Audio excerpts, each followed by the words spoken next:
নমস্কার বন্ধুরা, চ্যানেলে সকলকে স্বাগত। বেশ কিছুদিন ধরে বাংলা ব্যাকরণের কিছু কনফিউশন দূর করার জন্য আমরা কয়েকটা সিরিজ করছি। আর আজকে যে বিষয়টা করব বর্ণ বিশ্লেষণ, এবং বর্ণ বিশ্লেষণ করতে গিয়ে যে সমস্ত সমস্যার সম্মুখীন আমরা হই, আগামীতে যাতে আর সেগুলোর ফেস না করি, তার জন্যই কিন্তু আজকে এই কয়েকটা মিনিটের ভিডিও।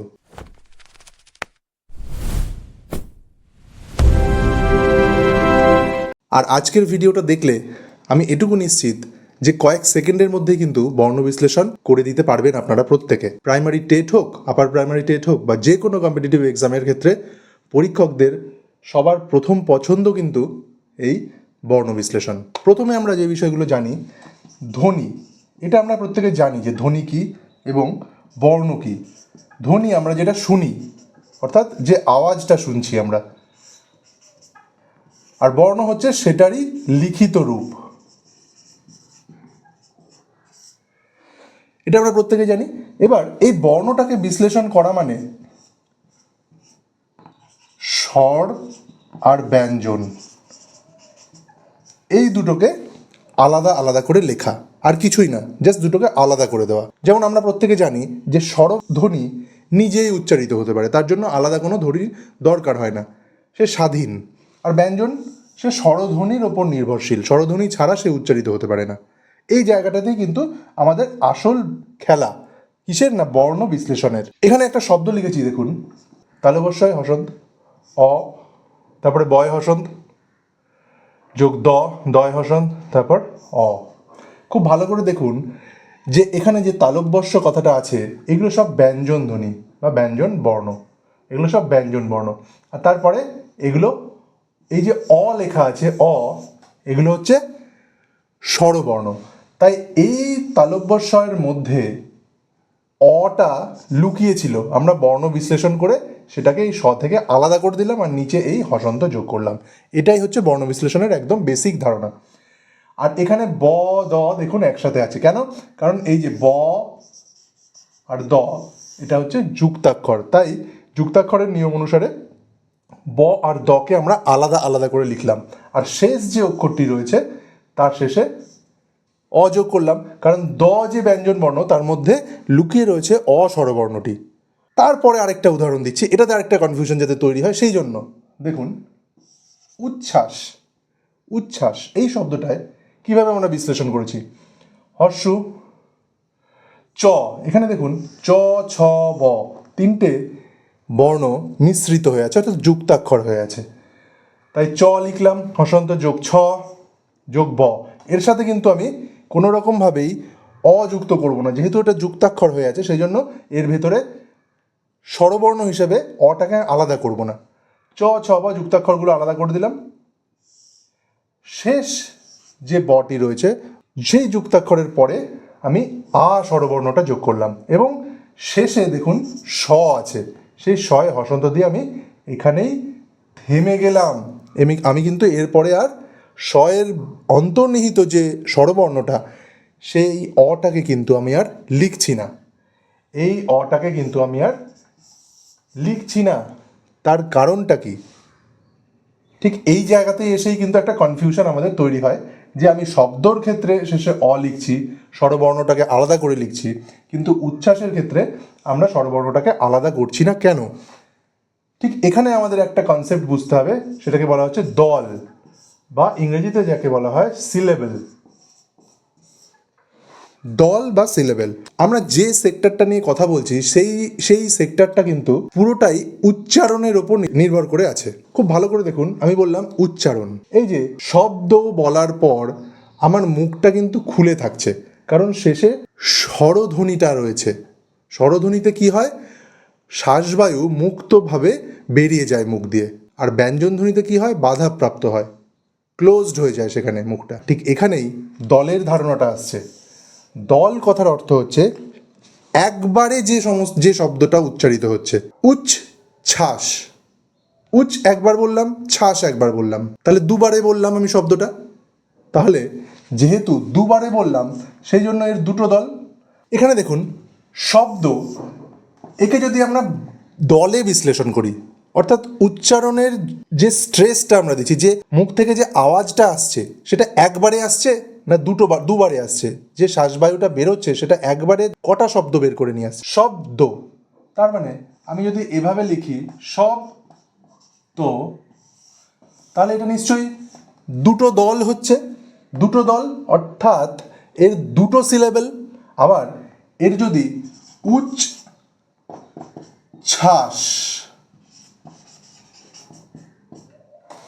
উচ্ছ্বাস, এটা জাস্ট উচ্চারণটা ভাবুন, সন্ধির নিয়মে কিন্তু দেখবেন না বিষয়টাকে, উচ্চারণের নিরিখে পুরো বিষয়টাকে ভাবতে হবে। আবার ধরুন মা, আমার মুখ থেকে যে আওয়াজটা বেরোচ্ছে, যে শ্বাসবায়ুটা বেরোলো, সেটা একটাই কিন্তু শব্দ বের করে নিয়ে আসছে, একবারে যে শব্দটা বেরোচ্ছে সেটা হচ্ছে মা। তার মানে এর দল একটি, এর সিলেবেল একটি, আর দুটো দল উচ্ছ্বাস, শব্দ, এটার দুটো দল, তাই এরকম একাধিক দল হতে পারে। এইবার দল বিষয়টা বা সিলেবেল বিষয়টা কিন্তু আমরা বুঝলাম। এইবার কি দেখব, যে কিছু কিছু সিলেবেলের বা কিছু দল যার শেষে স্বরধ্বনি রয়েছে, যেমন দ, শুধু কি দ, দয়ের পর একটা অ রয়েছে, শব্দ, তাহলে মুখটা আমার খোলা রয়েছে এবং শেষে স্বরধ্বনি থাকায় এই ধরনের দলকে বলা হচ্ছে মুক্ত দল। অর্থাৎ যার শেষে স্বরধ্বনি থাকছে সেটা হচ্ছে মুক্ত দল, শ্বাসবায়ুটা সম্পূর্ণভাবে স্বাধীনভাবে বেরিয়ে যেতে পারছে। শব্দ, দেখুন কন্টিনিউ হচ্ছে শব্দটা, কিন্তু যখন এই শব্দটা হঠাৎ করে থেমে যাচ্ছে, স্টপ হয়ে যাচ্ছে, উচ্ছ্বাস, উচ্ছ্বাস। আবার এই যে শব্দ, শব্দ, এই যে প্রথম দলটা, এটাতেও কিন্তু সব কথা বলার সাথে সাথে কিন্তু থেমে যাচ্ছে শব্দের উচ্চারণটা, দেখুন সব, তারপরে কিন্তু আর কন্টিনিউ হচ্ছে না। তাহলে এই সবটাও কিন্তু রুদ্ধ দল। অর্থাৎ যখন শ্বাসবায়ুটার মাধ্যমে যে দলটা বেরিয়ে আসছে এবং মুখটা বন্ধ হয়ে যাচ্ছে, উচ্চারণটা কন্টিনিউ হচ্ছে না, সেটা হয়ে যাচ্ছে ক্লোজড সিলেবল, অর্থাৎ রুদ্ধ দল। যেমন সব, উচ্ছ্বাস, এই দুটো, এগুলো প্রত্যেকটাই কিন্তু রুদ্ধ দল বা ক্লোজড সিলেবল। এক্ষেত্রে শেষে কিন্তু স্বরচিহ্ন থাকছে না, এর শেষে ব্যঞ্জন বর্ণ থাকছে। তাহলে এই বিষয়টা কিন্তু আমাদেরকে মাথায় রাখতে হবে যে বর্ণ বিশ্লেষণের আগে আমাকে উচ্চারণটা কিন্তু খুব ভালোভাবে করতে হবে। উচ্চারণটার ওপর নির্ভর করবে আমাদের দল বিশ্লেষণ করাটা। আর দলটা আমরা যখন দেখব, আমরা প্রথমেই দেখব সেটা কি রুদ্ধ দল নাকি সেটা মুক্ত দল, অর্থাৎ ক্লোজড সিলেবেল নাকি ওপেন সিলেবেল। যদি রুদ্ধ দল হয় তাহলে শেষে কিন্তু অটা বসবে না, বা স্বরচিহ্ন যেটা, স্বরবর্ণ যেটা, সেটা কিন্তু বসবে না। আর যদি মুক্ত হয় তাহলে অবশ্যই স্বরবর্ণটা বসবে। তাহলে এই বিষয়টা বর্ণ বিশ্লেষণের সময় কিন্তু আমাদের অবশ্যই মাথায় রাখতে হবে। এই দলের কনসেপ্টটা আরও একটু ক্লিয়ার করে বোঝার জন্য দেখুন আরেকটা উদাহরণ আমি নিয়েছি, বিশ্বম্ভর। বিশ্বম্ভর, এটাকে যদি আমি দল হিসেবে কল্পনা করি, দল হিসেবে উচ্চারণে, সবার আগে আমি কি বললাম, উচ্চারণটা আমাকে খুব ভালোভাবে বুঝতে হবে, আমার কানে শোনাতে হবে, নিজের কানকে শোনাতে হবে উচ্চারণটা। বিষ সম ভর, আমি উচ্চারণে যাচ্ছি, সন্ধির নিয়মে কিন্তু বিষয়টাকে দেখবেন না অবশ্যই, এটা উচ্চারণ, পুরোটাই উচ্চারণ নির্ভর বিষয়টা, এই দল ব্যাপারটা। তাহলে এখানে বিশ্বম্ভর, আমি তিনবার কিন্তু স্ট্রেস দিলাম, আমার কথার মধ্যে তিনবার আমাকে কিন্তু থামতে হলো, বিশ্বম্ভর। তার মানে আমার যে ভেতর থেকে, যে মুখ গহ্বর থেকে যে শ্বাসবায়ুটা বেরোচ্ছে, সেটা কিন্তু তিনবারে তিনটে শব্দ বের করে নিয়ে আসছে। তাহলে তিনটে দল, একটা বিশ্বম্ভর। এইবার আমি দেখব, আমি দল পেয়ে গেলাম তিনটে। এবার দলগুলো কীরকম আমরা তো জানি, দল দুটো, একটা মুক্ত, একটা রুদ্ধ। মুক্ত মানে যার শেষে স্বরধ্বনি রয়েছে, সেটা সম্পূর্ণ মুক্ত। কিন্তু আমরা কি সেই মুক্ত দল এখানে পাবো? আসুন দেখে নিই। বিষ, বিষ শব্দটা সেটা তো আর কন্টিনিউ হচ্ছে না, এখানেই তো থেমে যাচ্ছে, আমার মুখটা বন্ধ হয়ে যাচ্ছে। তাহলে এই বিষ শব্দটা হচ্ছে রুদ্ধ দল। সম, এখানেও তাই হচ্ছে, একবারে যে শব্দটা উচ্চারিত হচ্ছে সেটা সম বলার পর কিন্তু আর কন্টিনিউ হচ্ছে না, সেখানেই থেমে যাচ্ছে, মুখটা বন্ধ হয়ে যাচ্ছে, তাহলে ব্যঞ্জনধ্বনি দিয়ে শব্দটা ক্লোজ হয়ে যাচ্ছে। তাহলে ক্লোজ সিলেবেল, এটাও সেই রুদ্ধদল ভর। ঠিক একই যুক্তি এই শব্দটির ক্ষেত্রেও খাটে, ভর, এটাও কিন্তু রুদ্ধ। তিনটেই রুদ্ধদল, তিনটেই ক্লোজড সিলেবেল।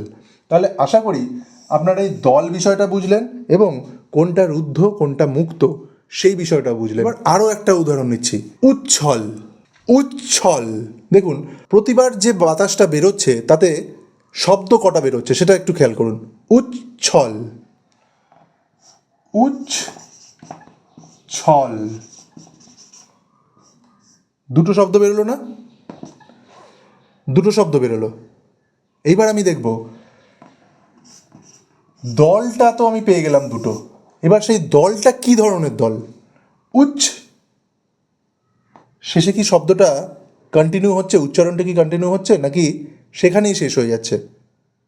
উচ্চ, উচ্চারণটা কিন্তু আমার সাউন্ডটা কিন্তু ঠিক সেইখানেই শেষ হয়ে যাচ্ছে, অর্থাৎ বাতাস আর কিন্তু মুখ দিয়ে বেরোতে পারছে না। উচ্চ, তাহলে এইখানে এই উচ্চ শব্দটা যেহেতু আমার বাক রুদ্ধ হচ্ছে, আমার শ্বাস রুদ্ধ হচ্ছে, সেখানে থেমে যাচ্ছে, তাহলে অবশ্যই উচ্চ কিন্তু রুদ্ধ দলের অন্তর্গত। আর ছলও কিন্তু ঠিক সেই রকম, ছল, ছল, দেখুন দুটোর শেষেই সেই ব্যঞ্জনধ্বনিটা শ্বাসবায়ুটাকে আটকে দিচ্ছে, যার ফলে দুটোই কিন্তু সেই রুদ্ধ দল, দুটোই ক্লোজ সিলেবেল। আর তার শেষে কিন্তু আমরা বর্ণ বিশ্লেষণ করলে কখনোই এই অ এটা কিন্তু লিখতে পারবো না, কারণ এগুলো রুদ্ধ দলের অন্তর্গত। আর ঠিক এই কারণে উচ্ছলকে যদি আমরা বর্ণ বিশ্লেষণ করি, উ চ ছ যোগ অ যোগ ল, উ স্বরবর্ণ, চ ব্যঞ্জনবর্ণ, ছ ব্যঞ্জনবর্ণ, অ স্বরবর্ণ, ল ব্যঞ্জন। এরপরে কিন্তু আর অযোগ হলো না। এই কারণে হলো না কারণ এটা আমরা প্রথমে দেখেছি আমরা দলে ভেঙে নিয়েছি এবং এটা রুদ্ধ দল পেয়েছি এখানে, সেই কারণে কিন্তু শেষে আর অযোগ হচ্ছে না। এই উচ্ছল উচ্ছ্বাস, উচ্ছল উচ্ছ্বাস, এই শব্দটা কিন্তু টেটে এসছিল বর্ণ বিশ্লেষণের জন্য।